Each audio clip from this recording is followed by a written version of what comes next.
Pessoal, então hoje nós vamos falar sobre a abordagem qualitativa, né?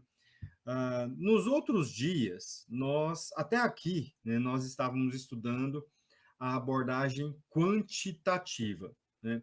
Então, a abordagem quantitativa, em linhas gerais, ela possui proposta de fazer contagem de frequência, né, de fazer abordagens com numéricas, com estatísticas, né? E aí, com essa abordagem de frequência, de contagem de frequência, inevitavelmente, nós vamos acabar gerando algum tipo de gráfico para nós fazermos a análise, né? Então, quando a gente tem um instrumento de coleta de dados com perguntas fechadas, né? Uh, Provavelmente nós vamos aplicar esse instrumento de coleta de dados para um número considerável de participantes, né?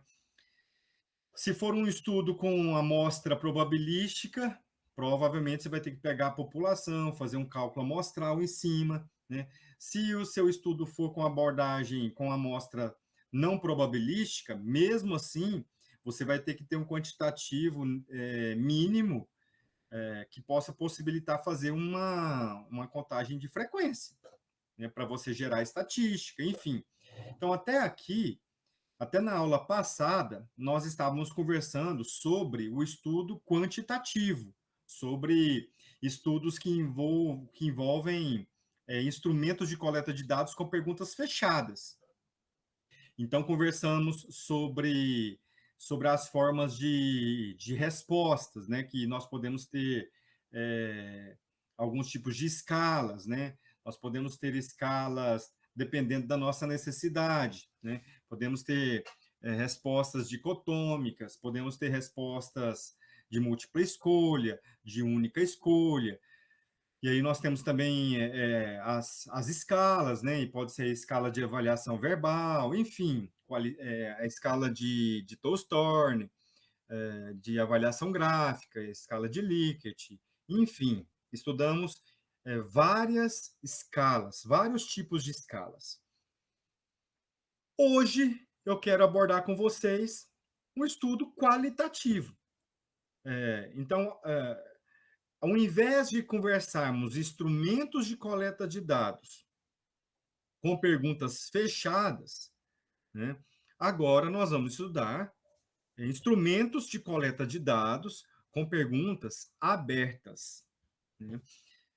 Então, veja, quando nós estudamos um instrumento de coleta de dados, ou quando a gente aplica um instrumento de coleta de dados com perguntas fechadas, nós sabemos exatamente aquilo que nós queremos saber sobre a ótica do consumidor ou do respondente.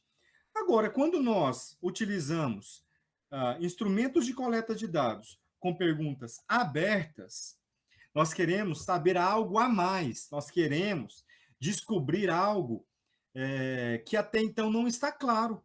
Nós queremos ouvir coisas que não sabemos.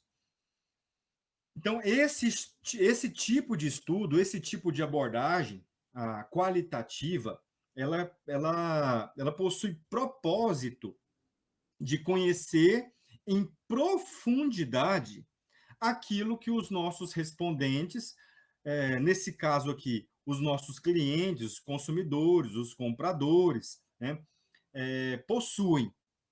Então, pessoal, o que que se mede? Se nós podemos utilizar, se eu pegar emprestado, né, essa régua do quantitativo, né, o que que se mede? O que que nós podemos descobrir com estudos qualitativos? Nós podemos descobrir atitudes, nós podemos descobrir personalidades, nós podemos descobrir valores e também nós podemos descobrir opiniões. Ok? Então, veja, se eu tivesse utilizando um instrumento de coleta de dados quantitativo, seria possível identificar esses elementos aqui, essas dimensões? Sim. Entretanto, eu já saberia quais tipos de atitudes que eu queria saber que o meu cliente tem entre aquelas variáveis. Aqui, no caso do estudo qualitativo, eu não sei, eu quero descobrir. Eu quero descobrir se tem algum tipo de atitude que o meu cliente tem e que talvez eu nunca tenha imaginado, né? Ah, olha só, um exemplo assim, bem simples e bem antigo, bem trivial. Dizem que uma farmácia foi instalada no interior de um estado e numa cidade do interior, um município bem pequeno.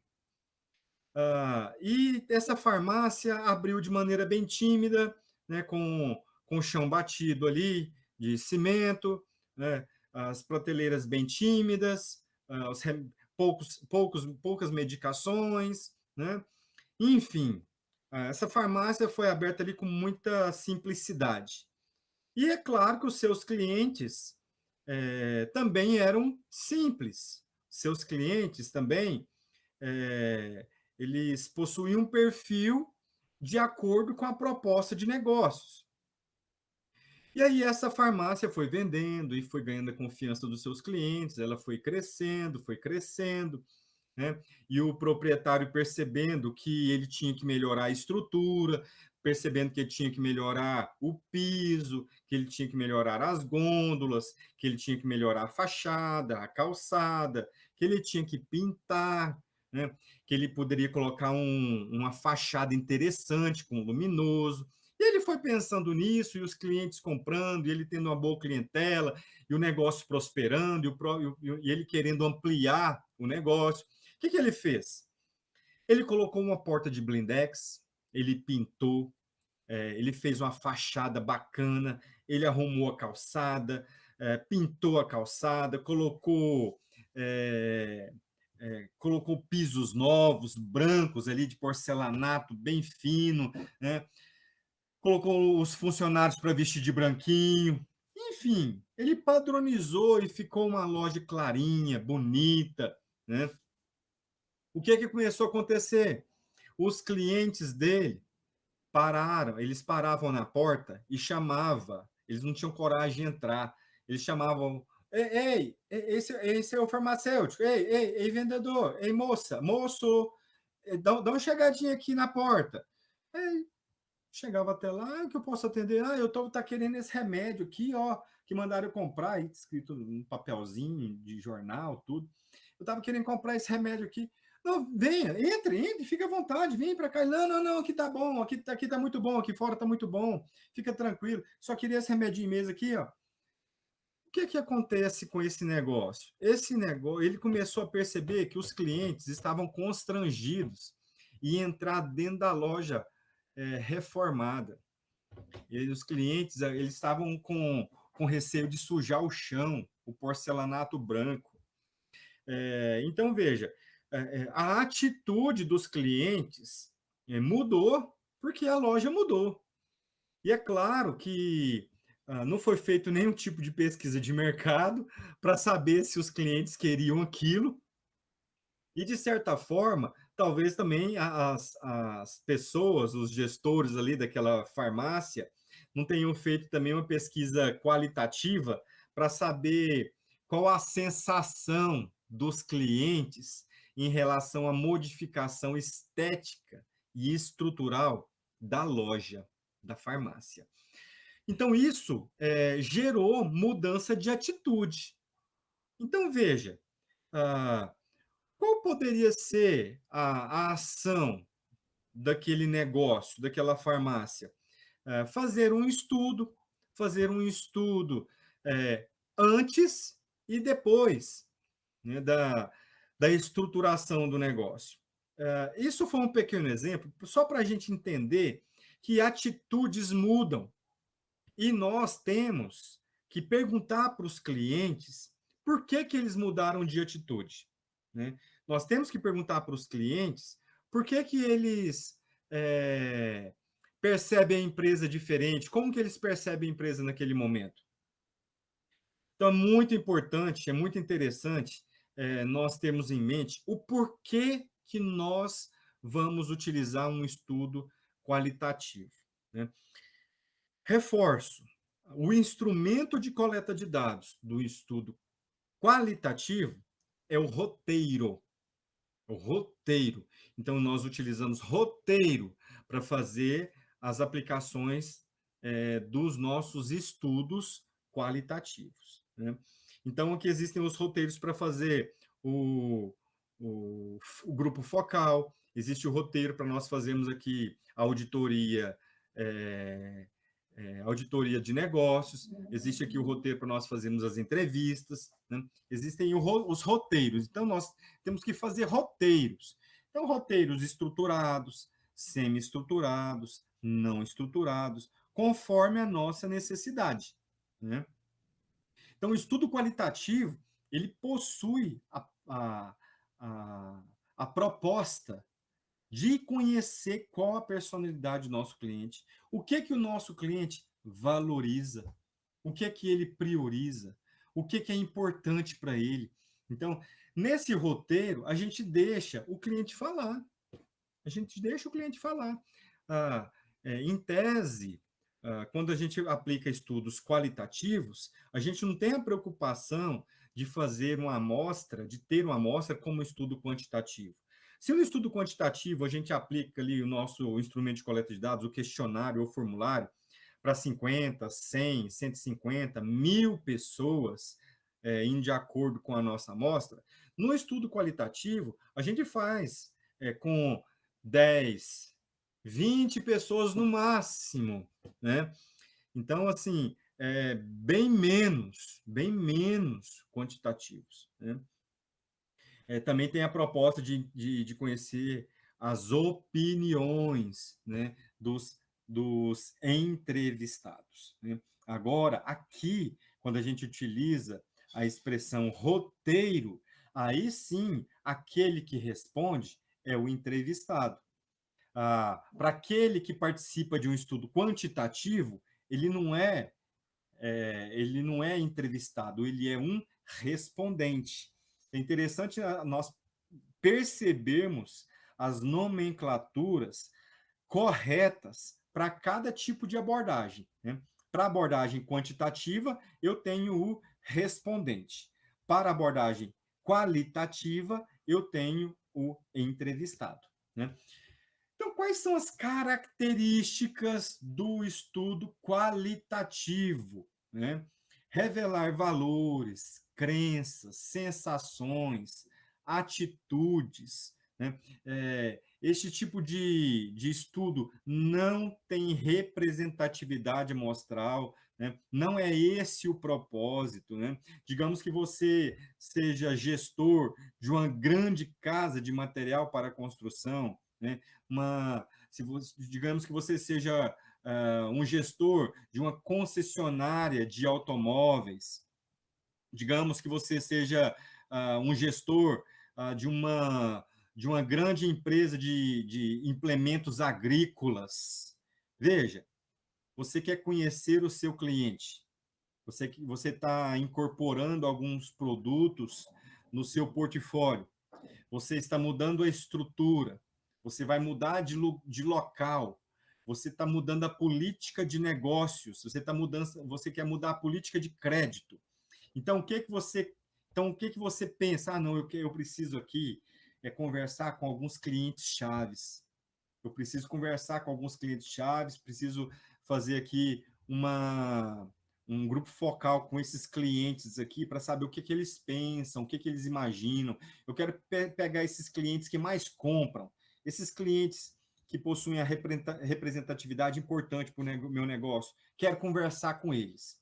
Aí, beleza. Você quer conversar com eles individualmente para ser uma entrevista, ou você quer fazer um momento em grupo ali com oito clientes juntos, mais ou menos, em uma sala, né, para você fazer um grupo focal? O que que você quer fazer? Para cada tipo de técnica, tem um objetivo. Então, você não vai pegar lá 500 clientes e aplicar um instrumento de coleta de dados. Agora não, agora a proposta é diferente. O instrumento de coleta de dados é diferente. O tempo para você conversar é diferente, né? Então, tudo é diferente no estudo qualitativo, né? Vamos mais. Trabalha com segmentos homogêneos de público, busca informações mais profundas e ricas, busca tendências e manifestações consensuais. Ele está em busca, né? Ele está em busca, não é aquele que ele vai ter. Ele pode se surpreender. Os dados são analisados e interpretados sem representação numérica ou percentual. Amostra com pequeno número de casos que não são representativos. Né? E é claro aqui que o resultado desenvolve uma compreensão inicial do que ele quer. Geralmente, pessoal, quem faz uma aplicação de estudo qualitativo quer fazer a aplicação de um estudo quantitativo. Geralmente é assim. Geralmente, quem faz um estudo qualitativo quer levantar informações sobre o seu público para depois fazer uma pesquisa mais centrada, mais redondinha para todos os seus clientes ou para uma amostra bem representativa de todos os seus clientes. Os usos, né? Quando se deseja entender o porquê de determinada questão, o que acontece também com o estudo quantitativo, quando as pessoas não querem responder a certas perguntas, ou mesmo sejam incapazes, devido às questões como privacidade, desconforto sobre o assunto, pode acontecer também. Se isso acontecer, provavelmente você tem que mudar a técnica de abordagem. Quando os valores e sensações que se situam no nível subconsciente são disfarçados do mundo exterior pela racionalização e outros mecanismos. Tá? Em linhas gerais, nós temos que fazer uso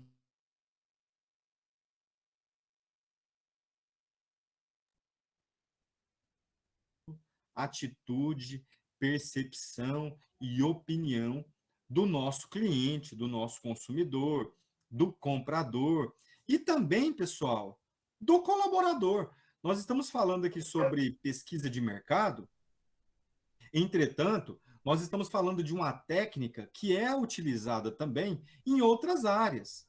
Nós estudamos abordagem quantitativa, né? E nós mostramos todo aquele aparato estrutural para elaboração do instrumento de coleta de dados, só que a gente não usa aquilo só na pesquisa de marketing. A gente usa aquilo ali para estruturar, por exemplo, uma pesquisa de qualidade de vida no trabalho para os funcionários. A gente utiliza aquilo ali para fazer um estudo de gestão da qualidade, de percepção sobre gestão da qualidade dos nossos serviços, do ponto de vista dos clientes e também dos nossos serviços, do ponto de vista dos nossos funcionários, dos colaboradores, que são clientes internos. Né? Então, essas técnicas, tanto as técnicas de estudo quantitativo, com essas técnicas de estudos qualitativos, elas podem ser aplicadas e são, não é que podem, elas são aplicadas não somente com clientes externos, mas também com clientes internos, né? Então, aqui nós temos dois grupos de, de, de aplicação, de abordagem dos estudos qualitativos.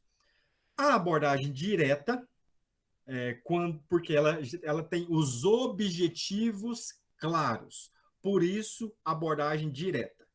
A abordagem indireta, aquele que está participando do processo não sabe qual é o objetivo.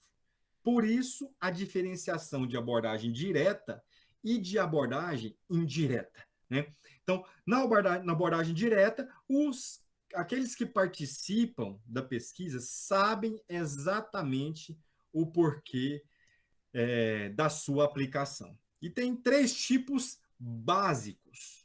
Três tipos básicos. Existem outros. Vamos abordar só esses três. Grupo de foco ou grupo de discussão, entrevista em profundidade e auditoria de opinião. Vamos falar um pouquinho sobre as três, tá?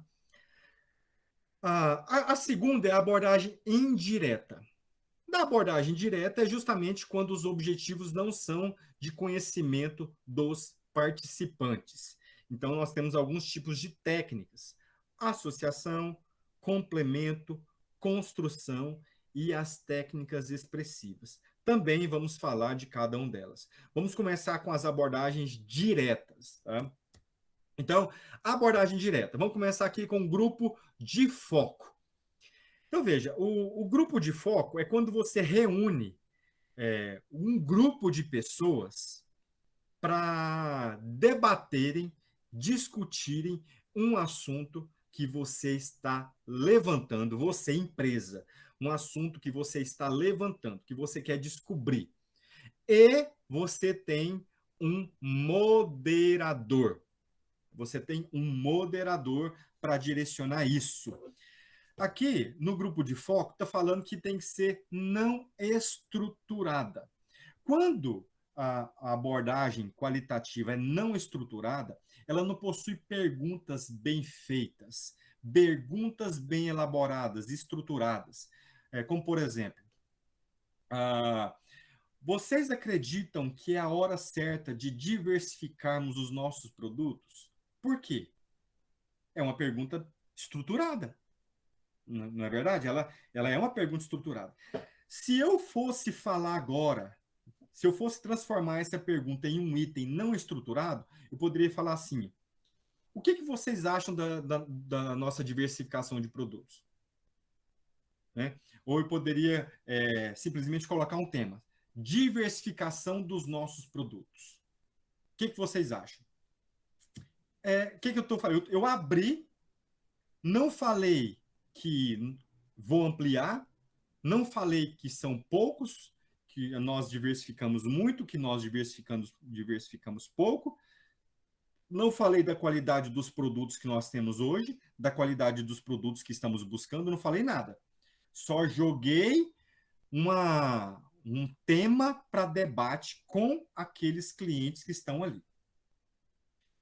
De maneira geral, o grupo de foco ele tem que ser feito em um ambiente descontraído, na maior parte das vezes, um ambiente livre de ruídos, um ambiente que possa fazer as pessoas ficarem à vontade para elas conseguirem falar. Então, o que é sugestivo? Você ter uma sala livre de ruídos, com a mesinha com o lanche, com o cafezinho, com água, com a musiquinha no início, bem de fundo para descontrair, né? Quando começar a reunião, as pessoas geralmente colocam as cadeiras em círculos, né? O moderador fica ali no meio, provocando, né? Então, veja, é um ambiente de descobertas. Em linhas gerais, e é praxe gravar essa reunião, para depois os interessados manipularem os dados, né? E, de certa forma, entender em profundidade alguns itens que, de repente, passaram despercebidos naquele momento. Né? Então, é importante depois ter um profissional para transcrever aquele momento. É importante a transcrição de estudos qualitativos. Inclusive, tem empresas especializadas nisso. Existem empresas que são que o foco de trabalho é a transcrição de estudos qualitativos. Né? Então, o grupo de foco ele tem essa proposta, né? Ele tem esse objetivo de reunir pessoas, né? Na maior parte das vezes são de grupos homogêneos, né? Então, a proposta é de grupos homogêneos, porque você vai ter uma reunião ali com grupo, com clientes, você pode fazer 2, 3, 4 grupos focais, né? Mas em cada grupo você vai ter pessoas homogêneas. Você não vai colocar, de repente, uma mesma sala clientes do grupo da classe A e da classe C. Eles têm necessidades distintas. Você não vai colocar ali na mesma sala clientes PJ com pessoa física. Você não vai fazer isso. Então, clientes PJ no grupo focal, clientes grupo A no mesmo em outro grupo focal, né? E assim sucessivamente, né? Então, por quê? Para você descobrir mais detalhes daquele grupo. Se você se você heterogeniza muito esses clientes, você vai ter clientes debatendo assuntos que não tem nada a ver com o público certo, com a proposta. Então, é claro que os clientes sabem por que eles vão estar ali, tem o objetivo de já que foi compartilhado, só que é orientado eles não saberem os temas, saberem os temas ali, para eles não virem preparados, de repente algum vício, né? De repente com algum preconceito. Então, ali no momento do grupo focal, é interessante pegar as pessoas de surpresa para você saber qual é a verdade, a realidade ali mesmo, né? Então, ok, costuma ser gravado, como eu havia já mencionado antes, né? Então, aqui é, existe esse diagrama aqui simples, né? Esse infográfico aqui simples, que apresenta a escolha da instalação para o grupo focal, você escolher bem, com muito critério, para você não ter nenhum tipo de surpresa, nenhum tipo de alguém interrompendo, batendo na porta, querendo conversar com aquele que está conduzindo a reunião, né? Você escolher os participantes, saber exatamente quem você vai recrutar, você saber exatamente quem será o moderador, o perfil do moderador tem que ir de acordo com o que você quer, né? Você tem que, de repente, perceber se você quer um, um moderador provocativo ou passional, você que pacifica, né? Você, de repente, quer um moderador que deixa mais as pessoas falarem ou que ele mais conduz. Você tem que escolher o tipo de moderador, né? Você quer escolher um moderador que fala a mesma linguagem dos seus clientes ou você quer um moderador nulo? Então, veja, você tem que escolher muito bem esse moderador, porque ele pode ser a chave do segredo do sucesso da reunião. O moderador pode ser a chave do sucesso, ele pode conseguir fazer com que essa reunião seja um sucesso, como seja um desperdício de tempo e de dinheiro de todos que estão ali, né? Porque é ele que vai conduzir todo esse grupo. E aí, claro, depois que acontece toda essa reunião, todo esse momento, todo esse debate, né, a preparação do relatório do grupo focal, né, que é claro que aí ocorreu já a transcrição, o processo analítico, levantou-se as categorias que foram discutidas, né, para dentro de cada categoria aí você descreve o comportamento, a opinião daqueles que estavam presentes na reunião, né? Então, muito importante perceber isso. É comum fazer grupo focal? É mais comum do que a gente imagina. É mais comum do que a gente imagina. A gente observa a técnica e fala, isso é muito difícil acontecer. Não. Talvez a empresa ela já tenha os clientes é, que têm frequência de compra e tem bons relacionamentos de negócios com a empresa. Então, isso acontece de maneira já frequente, né? Talvez a maior parte dos clientes nem saibam disso, mas isso aqui, essa técnica é mais comum do que a gente pensa, né? Então, aqui, só para ratificar o que já falamos, né? O grupo é de 8 a 12 pessoas, é, perfil homogêneo, a presença de um moderador, a utilização de um roteiro. Isso aqui nem sempre se faz, né? Só quando existe um ambiente já preparado para isso, né? Para um grupo focal, uma empresa que já costuma fazer demais, né? Que tem uma sala de espelhos, né? Aquela sala que tem um espelho que você consegue filmar as salas do outro lado sem ninguém perceber que tem alguém ali filmando, né?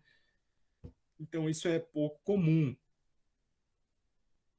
Duração média de 1 hora a 1 hora e meia, mais ou menos, né? Então, aqui, só um passo a passo que demonstra uma sugestão para se planejar e conduzir o grupo focal. Primeiro, elaborar a pergunta-problema e os objetivos de pesquisa. É o básico, né? Isso funciona muito bem, tanto para o estudo quantitativo, como para o estudo qualitativo, né? Especificar, então, os objetivos da pesquisa. Definir os objetivos que vão ser respondidos pelo grupo focal.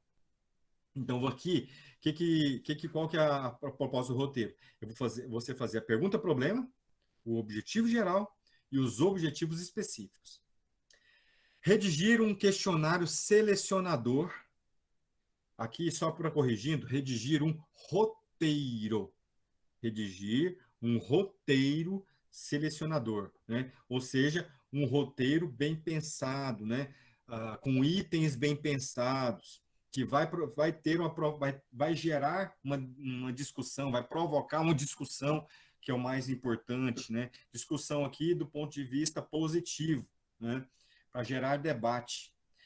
Elaborar o perfil do moderador, conduzir as entrevistas do grupo focal, revisar os tapes, as gravações, né, para analisar os dados, né? E, claro, por fim, produzir o relatório e planejar uma pesquisa, uma outra pesquisa, uma pesquisa quantitativa ou, de repente, uma pesquisa complementar com outro grupo focal, enfim. Uma proposta de roteirozinho para não se perder no momento que estiver trabalhando, no momento que você estiver, de repente, estruturando um estudo qualitativo, né? Vantagens do grupo focal: sinergia, bola de neve. A bola de neve é quando uma pessoa pega um raciocínio, está ali desenvolvendo, surge um novo, e aí uma outra pessoa pega aquele assunto, desenvolve, desenvolve, desenvolve, aí surge outro assunto em cima do raciocínio do segundo, o terceiro já fala, o quarto já levanta uma outra questão em cima do terceiro. Então, isso gera assuntos diversos. Muito interessante quando acontece isso de maneira espontânea. Quando a bola de neve acontece de maneira espontânea, se torna muito rico. Estímulo, claro, uma segurança para todos que estão fazendo a pesquisa. A espontaneidade, que é aquilo que se busca, né? Que você, às vezes, o moderador tem que fazer algum tipo de provocação, né? Mas quando o grupo que está ali presente é um grupo que debate de maneira espontânea, isso fica muito mais fácil para o moderador, é muito mais fácil. Descobertas felizes, né? Como é bom descobrir que a nossa empresa é muito boa, né? Que os nossos produtos são ótimos, que os nossos atendentes são os melhores, né? Que o nosso atendimento é ágil, né? É ótimo quando acontece isso. Só que também é tão assim surpreendente quando nós temos alguns tipos de abordagens que a gente não esperava, né? Que a empresa não esperava, né? Então, críticas como limpeza do ambiente da loja, como a falta de produtos, como repetidas vezes da troca de produtos que vão danificados. É ruim, não é? É ruim escutar esse tipo de coisa. Só que são coisas que se descobrem, são coisas em um grupo focal, não acontece só coisas boas. Num grupo focal também se descobre muitas fragilidades da empresa. A velocidade, porque é considerado um período rápido pela quantidade de informações ricas que se descobre, né? E, claro, tem a abordagem científica, né? Tem a abordagem científica, que é muito interessante, esse tipo de levantamento, né? Desvantagens. Pode ser trágico se fizer o uso incorreto. Por quê? Porque os clientes vão acreditar que aquele momento ali foi uma perda de tempo, que aquilo ali não ia resolver em nada. As pessoas que estão ali começavam, se fora mal conduzido, elas olham um para os outros e percebem que as pessoas não falam nada coerente, né? Que aquilo ali não, não resolve em nada, que aquilo ali, que aquele momento ali é simples uma asneira, né? Então, se o moderador não for bem escolhido e se ele não souber conduzir muito bem aquele momento, pode ser trágico, né? Então, moderação pode ser ruim, pode gerar confusão, né? Pode se gerar tipo pode se entender que a empresa está ali querendo vender algum tipo de produto e não é esse o propósito. Não faz grupos focais para vender nada. Não faz grupo vocal para tentar apresentar um novo produto para aqueles clientes que estão ali. Isso aí é outra coisa, isso é outra técnica. Pode se fazer isso? Pode, mas tem que ser um objetivo já evidente. Não pode se vender produtos em grupo focal para se fazer levantamento de perfil, de satisfação, de opinião. Não dá para se fazer isso, né? Gera-se muita crítica.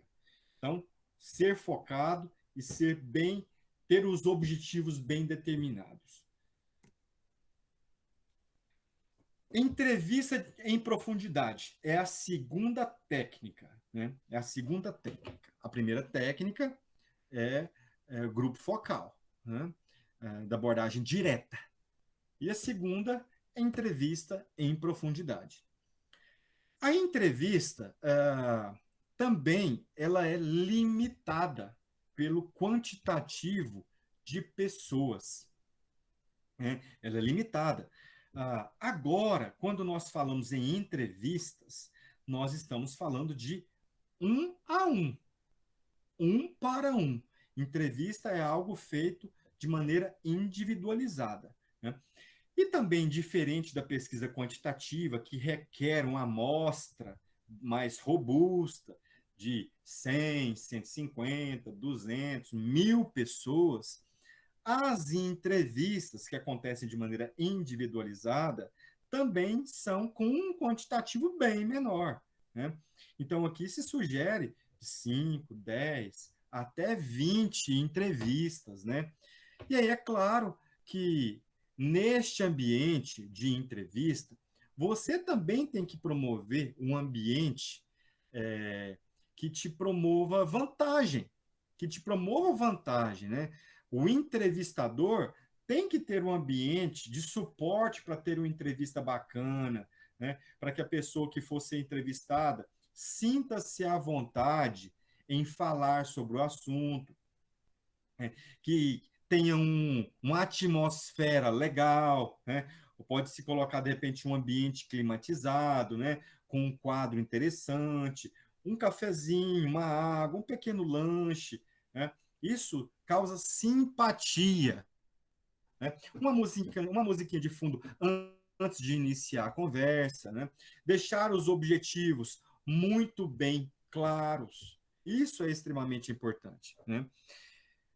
Então, olha, também possui as mesmas finalidades do grupo focal. A entrevista também possui essas mesmas finalidades. Qual a finalidade? Descobrir opinião, descobrir percepção, descobrir atitudes, descobrir comportamentos, descobrir motivações daquele que está participando da entrevista. E esse cara que está participando da entrevista, quem é ele? Ora, pode ser também um cliente externo, uma pessoa, um grupo de pessoas que compram frequentemente, ou um grupo de pessoas que foram comprar pela primeira vez. Você pode, de repente, pegar 10 pessoas que compraram da sua empresa uma vez, puxa no cadastro, e aí você quer fazer uma entrevista com essas pessoas, você vai dar um bônus, né? Você vai dar um brinde. O que, que você vai usar para incentivar essas pessoas a ter um bate-papo com um gerente seu, a ter uma entrevista? O que é que você vai promover em troca? Às vezes você tem uma pessoa que é prontamente, ela está pronta para ajudar. Existem outras não. Mas digamos que agora o seu objetivo como empresa é fazer uma entrevista com 10 clientes que compraram da sua empresa uma única vez. E aí você quer saber a percepção que eles tiveram da sua loja. Você quer bater um papo com eles. E aí você faz também uma pesquisa com os clientes que já estão comprando de você há 5 anos, de maneira frequente. São clientes retidos, fiéis ao seu negócio. E você também vai ter que dar um brinde, você também vai ter que premiar, né? Vai ter que dar um benefício para esses clientes. O que você pode fazer? Você vai comparar a percepção, o comportamento, as atitudes daqueles que estão com você há 5 anos, daqueles que estão com vocês há um dia. Então, veja, você pode fazer o paralelo. A questão é, a entrevista aqui, a sugestão de 2 a 3 horas, não precisem ficar presos a esse período, porque pode acontecer menos, né? O roteiro não prevê hipóteses levantadas a partir de dados já conhecidos, por quê? Porque você vai descobrir coisas novas, por isso que você está fazendo uma entrevista, né?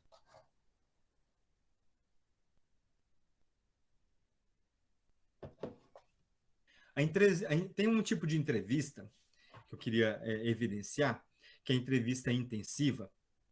Você usa quando o objetivo é explicar ou entender o comportamento dele, do cliente, nesse caso nosso. Mas o pesquisador já dispõe de dados para levantar hipóteses razoáveis sobre atitudes. Então, veja, você vai pesquisar, os clientes já estão lá há 5 anos, e o entrevistador, ele tem uma ideia. Por quê? Porque os clientes já estão lá há muito tempo. Então, por isso que eu quis trazer, porque tem um tipo de entrevista que ela pode apresentar uma hipótese. Por quê? Porque você vai trabalhar um público que já está ali há um certo tempo, que já demonstrou algum tipo de comportamento, né? Então, só para efeito de evidência do elemento hipótese, tá? Então, veja só, como que acontece a maior parte das entrevistas intensivas, né? As entrevistas em profundidade. Deve-se analisar cada entrevista. Então, cada entrevista é importante. Não é aconselhável analisar tudo misturado, não. Se você fez 20 entrevistas, você não vai analisar de maneira geral. Você vai analisar, você vai descrever entrevista por entrevista, analisando o perfil daquele que respondeu, daquele que foi entrevistado, né? Deve discutir sua análise com aquele que encomendou e é o responsável pela pesquisa. Claro, você, quando você, se for um consultor que tiver acabado de fazer a análise das entrevistas, né? Você pagou uma empresa para de certa forma, descrever todo o roteiro, né? Todo aquilo que foi gravado, né? Beleza, você vai analisar. Deve-se, de preferência, ter um psicólogo, um sociólogo especializado na entrevista. É preferível? Sim. Entretanto, a nossa formação, ela nos possibilita fazer essas entrevistas. A formação do administrador possibilita que ele faça essas entrevistas pelo conhecimento que nós vamos adquirindo aí durante as disciplinas de comportamento humano nas organizações, gestão de pessoas 1 e gestão de pessoas 2, né? Isso vai gerando em nós uma habilidade, uma competência para relacionamento, né? Mas, para efeitos de indicação, né, sugere-se que também um psicólogo, né, para fazer essa condução, já que ele fez uma universidade inteira sobre comportamento das pessoas, tá? A arte da entrevista, né? Então, é muito importante. Ser um entrevistador não é papel de qualquer pessoa. Não é qualquer pessoa que consegue desenrolar um momento individualizado e buscar, provocar naquele que está na sua frente a fala. Tem muitas pessoas que, claro, de maneira natural, elas gostam de se expressar. Agora veja, Se você encontra com uma pessoa que tem dificuldades de expressar-se, e além disso, além da dificuldade de expressar-se, ele ou ela é tímido. Tímido ou tímida. Isso provoca um viés muito grande na entrevista. E o entrevistador tem que ter técnicas para provocar aquele entrevistado em falar. Se tiver uma pessoa despreparada, sem treinamento, sem visão, sem a consciência da necessidade daquele momento, as perguntas podem ser não estruturadas e as respostas dicotômicas, sim ou não. Você pode fazer uma pergunta bem feita e a resposta do seu entrevistado pode ser sim. É. Não, não sei. Talvez. Nunca pensei nisso? Ah, claro, desse jeito. Ou seja, um fiasco. Uma entrevista com respostas com essas naturezas, com esse tipo de conteúdo, fracasso. Né? Então, o entrevistado, o entrevistador tem que ter domínio nos três tipos de pesquisas: na estruturada, na semi-estruturada e na não estruturada. A estruturada, você já tem as perguntas feitinhas, bonitinhas, né? Com ponto de interrogaçãozinho, tudo com os pronomes, né? Com, enfim, tudo bonitinho. Né? A pergunta toda ali que quem lê já entende exatamente. A semi-estruturada, ela deixa em aberto um assunto para ser discutido. E a não estruturada é só uma palavra-chave. Me fale sobre felicidade. Isso é um tipo de entrevista conduzida com um roteiro não estruturado. Fale-me sobre felicidade. Se fosse não estruturado, né? Desculpe, semi-estruturado, como seria isso? Ah, me fale sobre as áreas da sua vida que trazem felicidade. Semi-estruturada. E estruturada? Você é feliz no seu posto de trabalho atual? Percebe que a estruturada ela vai direto ao ponto. A semi-estruturada ela deixa aberto. E a não estruturada, nossa, é vasto, é vasto. Né? Então, quanto mais estruturada, mais fechadinho é a pergunta.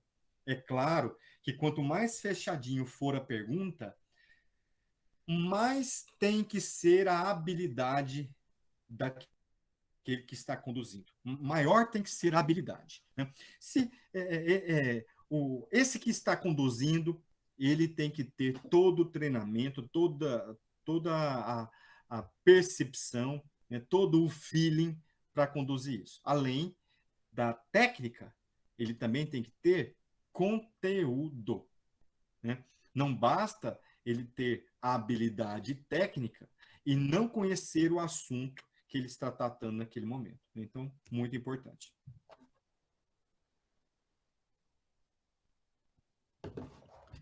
Quais são aqui as características, né, da entrevista? Realizada uma a uma, e aqui o tempo já ficou mais flexível que aquele anterior que eu apresentei para vocês.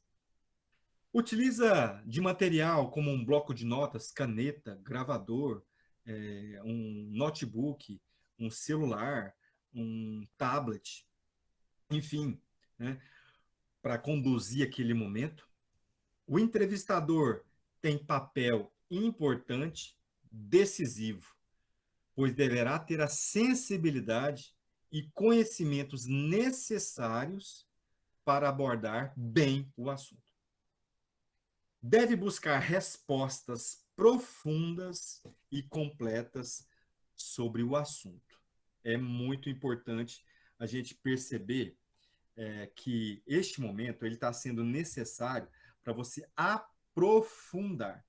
Não dá para simplesmente aquele que está utilizando da entrevista acreditar que o momento pode ser igual ao da pesquisa quantitativa. Negativo. Esse momento ele é diferenciado. Esse momento ele é eletivo para se aprofundar, ter estruturação adequada, ter perguntas completas e bem formuladas, ordem de perguntas pré-estabelecidas, impossibilidade de outros e novos questionamentos. Na entrevista, você tem que deixar bem delimitado. Se porventura o entrevistado levantar um assunto que não é ponto de pauta, para não ser descortês, né, o entrevistado prefere, olha, nós podemos deixar isso para o final, para a gente não perder o raciocínio em cima deste assunto aqui, e aí no final, quando terminar tudo, né, você pode dar um jeito de dar oportunidade para ele falar, ou não. Né? Ou você pode falar, na próxima entrevista nós vamos discutir aquele assunto que você propôs anteriormente. Mas não deixe, isso vai tudo da habilidade. Isso aqui vai tudo da habilidade do entrevistador. Né? Então, o entrevistador aqui, ele tem que evitar parecer superior na maior parte das vezes, viu, pessoal? Na maior parte das vezes, ele tem que evitar ser superior ao outro. Ser imparcial e objetivo. Formular as perguntas de maneira informativa. Não aceitar respostas lacônicas do tipo sim ou não. Sondar o entrevistado, né, sobre as suas reações, as suas posturas. Ser ético.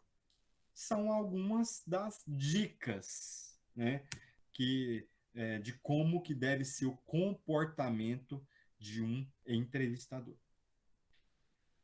Ele tem que fazer análises pessoais profundas. Para isso, ele tem que ter experiência de vida, experiência profissional e, claro, um conjunto de técnicas e conteúdo. Então, é uma das vantagens. Se ele tiver isso, nossa, vai ser excelente para fazer análise. Por quê? Porque não é só, pessoal, fazer o momento da aplicação. Não é acontece isso. Depois é você transcrever, pagar uma empresa para transcrever todo aquele momento e analisar. Isso sim requer,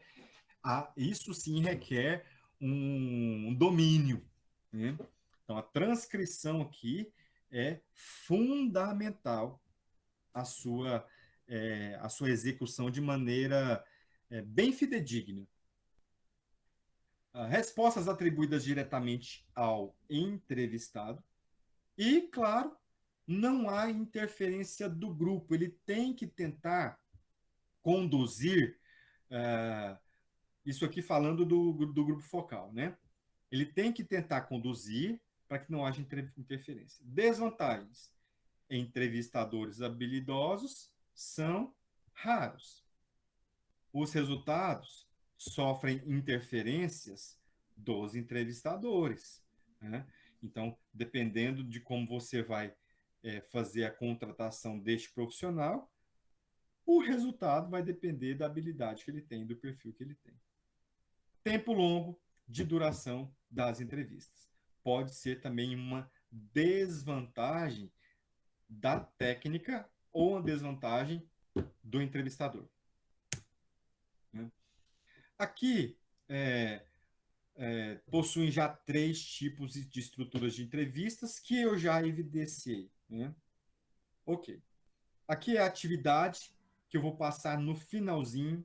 Eu vou passar essa atividade para vocês. No finalzinho eu volto. A abordagem indireta. Antes de falar da abordagem indireta, faltou colocar aqui no slide a explicação da auditoria de opinião. Então, são 3. Auditoria de opinião, grupo focal e entrevistas. Os 3 fazem parte da abordagem direta. Então, o que é a auditoria de opinião? É quando você tem que consultar um grupo de profissionais que vão te ajudar na tomada de decisão. Então, veja, suponhamos que o curso de administração de determinada instituição quer inovar na matriz curricular. Quer inovar. Então, o que, que o coordenador do curso, desse curso de administração, pode fazer dentre tantas opções?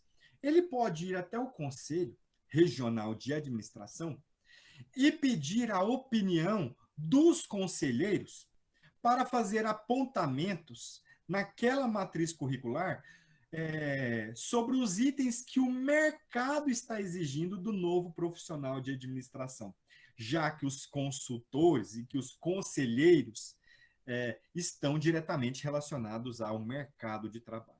Então, veja, o que eu estou fazendo?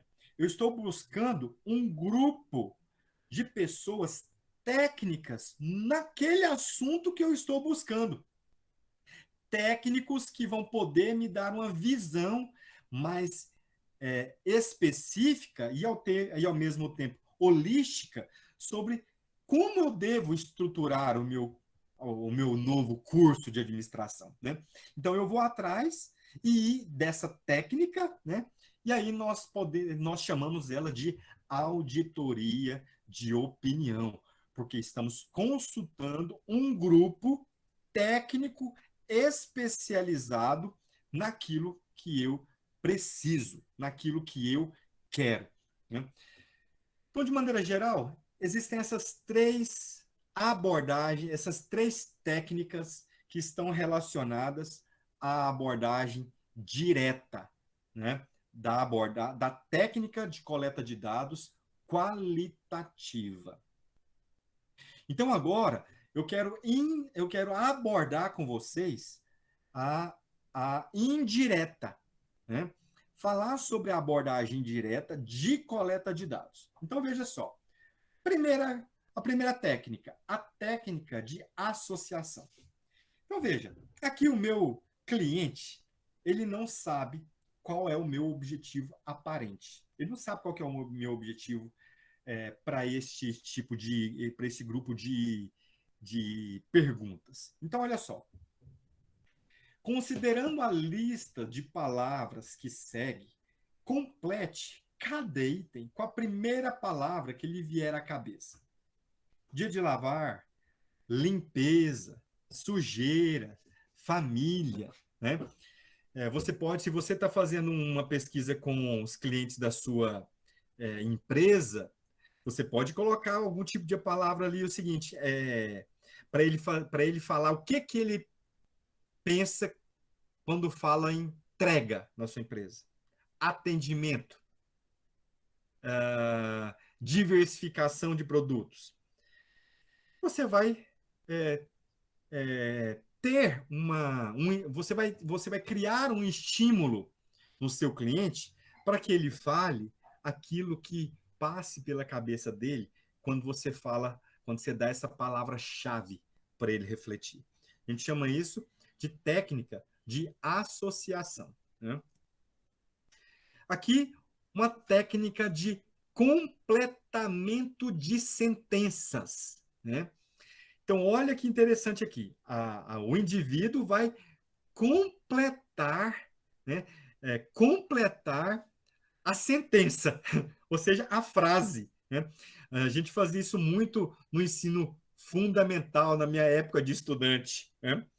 Uma pessoa que compra na minha loja uma pessoa que recebe um diploma na UFT as pessoas preferem comprar nessa loja porque esta empresa é mais conhecida porque.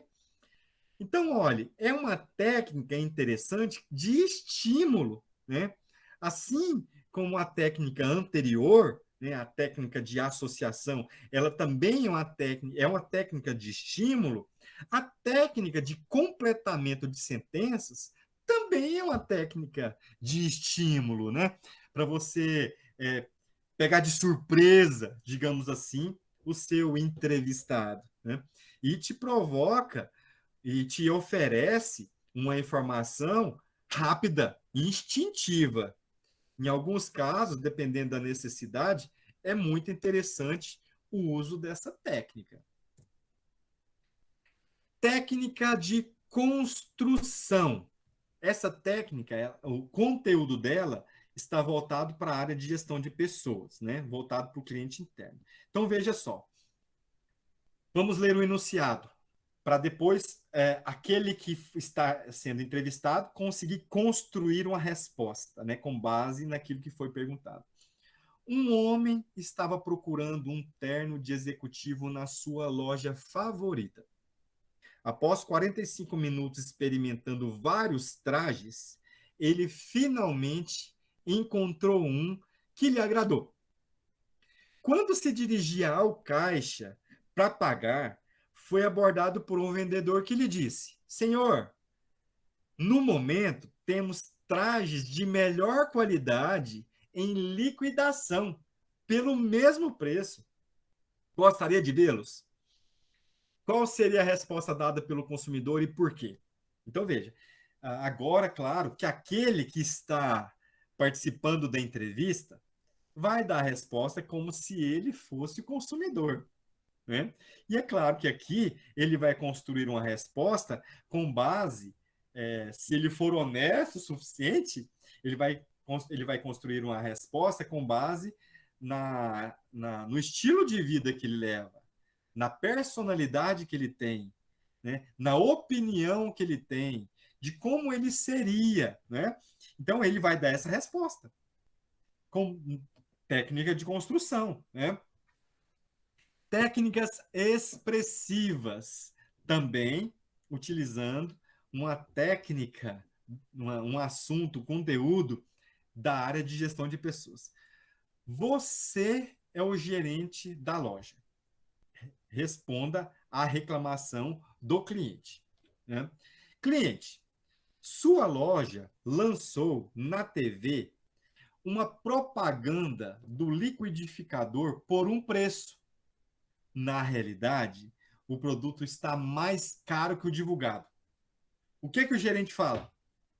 E aí, aquele que está participando da entrevista vai falar segundo a sua percepção ou segundo o seu julgamento de gerente para resolver essa problemática, né? Então, olha só, é, é muito interessante quando nós paramos para olhar as formas de técnicas, as técnicas que nós temos dos estudos qualitativos. Então, agora a gente consegue perceber, de maneira geral, aquilo que nós estudamos aqui. Ó. O grupo focal, para que ele serve? A entrevista, para que ela serve? A auditoria de opinião, para que ela serve? A técnica de associação, a técnica de completamento, é escrito errado aqui. A técnica de completamento, as técnicas de construção e as técnicas expressivas. Então, nós sabemos aqui como que nós podemos utilizar cada técnica dessa, né? Para a gente fazer levantamento de informações. Uma coisa é importante evidenciar. Os resultados da pesquisa qualitativa não devem ser considerados como conclusivos, assim como são dos estudos quantitativos.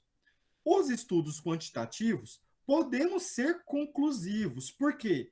Porque nós temos uma amostragem e uma amostra significativa da nossa população. Se nós utilizarmos ali um nível de confiança de 95%, um erro amostral de 3 ou 5%, nós vamos ter uma amostra probabilística interessante, validada, né? Agora, o estudo qualitativo, ele não possui proposta de ser conclusivo, ele possui proposta de se tomar conhecimento sobre comportamento de alguns poucos clientes. E aí sim, por meio desse levantamento comportamental, pode-se fazer estudos quantitativos, levantar indicadores que antes eram desconhecidos e agora conhecidos por meio da técnica de levantamento da abordagem qualitativa, fazer esse instrumento de coleta de dados com perguntas fechadas, né? Então, os resultados da pesquisa qualitativa não devem ser considerados como conclusivos e utilizados para fazer generalização em relação à população-alvo. Então, quando a gente utiliza essa técnica, o que a gente deseja e o que a gente propõe é justamente conhecer mais. Conhecer mais. Quando você deseja conhecer mais do seu cliente, quando você deseja conhecer mais de maneira profunda o seu cliente interno, aí sim você pode fazer uma abordagem, um estudo com abordagem qualitativa.